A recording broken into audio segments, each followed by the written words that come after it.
ಕಾಂಗ್ರೆಸ್ ನೇತೃತ್ವದ ಸರ್ಕಾರದ ಒಂದು ಅಡಿಯಲ್ಲಿ ಮಹಿಳೆಯರಿಗೆ ಯಾವುದೇ ರೀತಿಯ ಭದ್ರತೆ ಇಲ್ಲದಂತಾಗಿದೆ.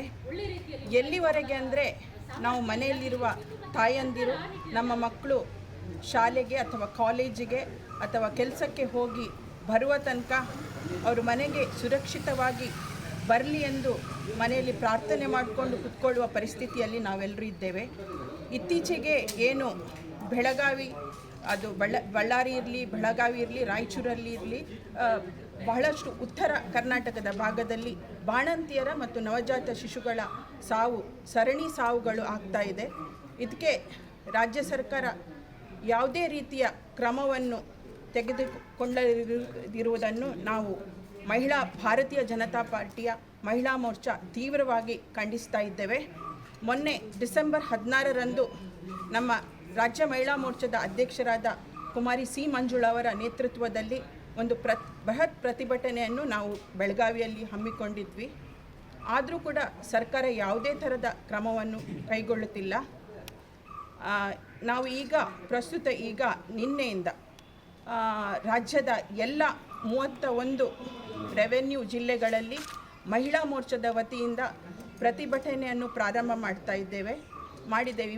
ಇವತ್ತು ಕೂಡ 5 ಜಿಲ್ಲೆಗಳಲ್ಲಿ ಪ್ರತಿಭಟನೆಗಳು ಆಗ್ತಾ ಇದೆ. ಪ್ರತಿಭಟನೆ ನಂತರ DHO ಅವರನ್ನು ಭೇಟಿ ಮಾಡಿ, ಹಾಗೆ DC ಅವರನ್ನು ಭೇಟಿ ಮಾಡಿ ನಮ್ಮ ಏನು ಬೇಡಿಕೆಗಳಿದೆ ಅದರ ಮನವಿಯನ್ನು ಸಲ್ಲಿಸ್ತಾ ಇದ್ದೇವೆ. ಹಾಗಾಗಿ ಭಾರತೀಯ ಜನತಾ ಪಾರ್ಟಿ ಮಹಿಳಾ ಮೋರ್ಚಾ ಈ ಏನು ಘಟನೆಗಳು, ಬಾಣಂತಿಯರ ಸಾವಿನ ಘಟನೆಯನ್ನು ತೀವ್ರವಾಗಿ ಖಂಡಿಸ್ತಾ ಇದ್ದೇವೆ. ಹಾಗೆಯೇ ಪ್ರಮುಖವಾದ 3-4 ಬೇಡಿಕೆಗಳನ್ನು ನಾವು ಇಟ್ಟಿದ್ದೇವೆ ಸರ್ಕಾರದ ಮುಂದೆ. ಒಂದು, ಏನು ಬಾಣಂತಿಯರ ಸಾವಾಗಿದೆ ಅವರಿಗೆ 25 ಲಕ್ಷ ಪರಿಹಾರ ಅವರ ಕುಟುಂಬಕ್ಕೆ ಸಿಗಬೇಕು.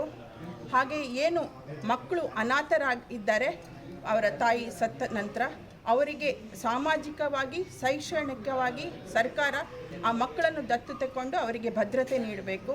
ಹಾಗೆ ಎಲ್ಲ ಸರ್ಕಾರಿ ಆಸ್ಪತ್ರೆಗಳಲ್ಲಿ ನುರಿತ ವೈದ್ಯರ ಕೊರತೆ ಇದೆ. ಆ ನುರಿತ ವೈದ್ಯರನ್ನು ಸರ್ಕಾರ ತಕ್ಷಣ ನೇಮಿಸಿ ಗರ್ಭಿಣಿಯವರು ಸಾಂಗವಾಗಿ ಡೆಲಿವರಿ ಆಗುವ ಹಾಗೆ ನೋಡಬೇಕು. ಇದು 3 ನಮ್ಮ ಪ್ರಮುಖವಾದ ಬೇಡಿಕೆ. ಹಾಗೆ ಏನು ಇದರಲ್ಲಿ ಮಧ್ಯದಲ್ಲಿ ಇದಾಗಿದೆ ಅದನ್ನು ತಕ್ಷಣವಾಗಿ ಅದರ ಬಗ್ಗೆ ಒಂದು ತನಿಖೆ ಮಾಡಿ ಕ್ರಮವನ್ನು ತೆಗೆದುಕೊಳ್ಳಬೇಕು.